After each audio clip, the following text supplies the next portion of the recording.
Então, assim, você tem um problema, se você tiver lá na sua fazenda uma contaminação do rio que você tem lá, do córrego, poucas pessoas vão ver. Se essa contaminação é dentro de uma cidade, então visualmente, politicamente, o saneamento incomoda muito. E é realmente essa poluição da água, né, ela é um dos principais problemas. Agora, um problema seríssimo que a gente tem e que ninguém toma providência, né? Eu acho que um dos únicos estados que adotou uma providência foi o Mato Grosso do Sul, há um tempo atrás, é pecuária mal feita. Né? E aí a expressão que eu falei aí na minha palestra, que desagradou quem estava organizando o evento, né? É que eu chamei que tem um pessoal que é gigolô de vaca, entendeu? Que não entende que o capim é uma cultura, que eu tenho que adubar, que às vezes eu tenho que calcarear, às vezes eu tenho... Às vezes você tem que subsolar, mas você tem que tratar ele como uma cultura. Sim. Tem que fazer terraceamento, tem que fazer contenção, né? Por quê? Vocês imaginam um boi aí com 800 quilos, né? Com o peso dele em cima de 4 patas andando para lá e para cá. Ele transforma a área de pastagem como se fosse asfalto. Tá? O que acontece? Isso não parece muito importante para a água, né, para os rios. A água, ela precisa de oportunidade para infiltrar. O maior reservatório que existe é o solo.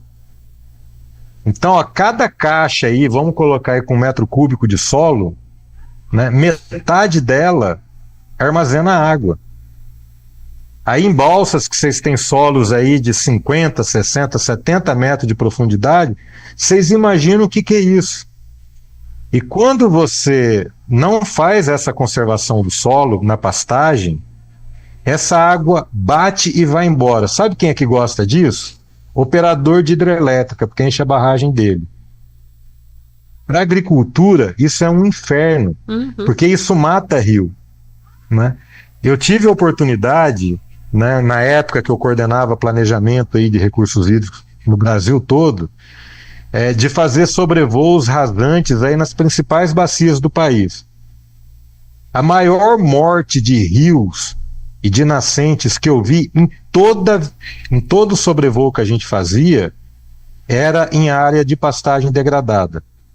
E tem muito. Tem rios, infelizmente. Tem um rio que chama Sepotuba lá no Pantanal, nas cabeceiras lá que abastecem o Pantanal. O Sepotuba, ele chegou a perder 80 quilômetros de leito. É muita coisa. E o principal motivo é pasto degradado no entorno dele. Uma nascente, né? Eu sou cristão, sou católico, acredito em Deus, né? Mas a água Deus criou, só que se a gente não cuidar, a nascente, se você não tiver oportunidade para a água infiltrar, não existe nascente. A nascente, ela nada mais é do que o lençol que está ali embaixo, o momento que ela cruza e sai do solo. Isso é uma nascente de água. Entendeu? Se a água não infiltra, aquele lençol ele vai afundar cada vez mais. E essa nascente vai chegar um momento, ela vai se afastar até desaparecer.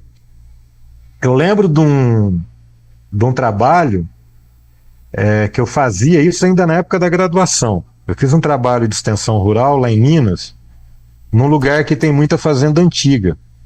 E nós estávamos tentando convencer, e lá é pecuária leiteira, nós estávamos tentando convencer os produtores a entrar num programa para fazer terraceamento nos sítios e fazendas lá.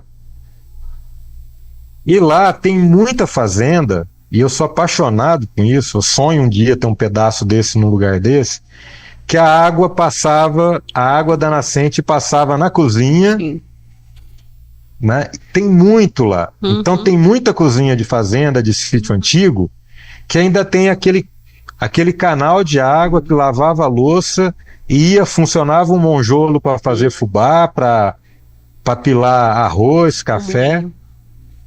E aí nessa época eu comecei a questionar o pessoal por que aquilo tudo estava parado, não tinha água.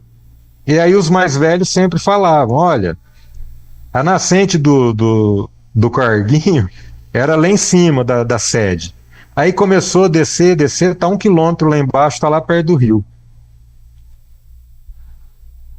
Basicamente, a única diferença que aconteceu nesse lugar foi compactação de solo por causa de pastagem degradada.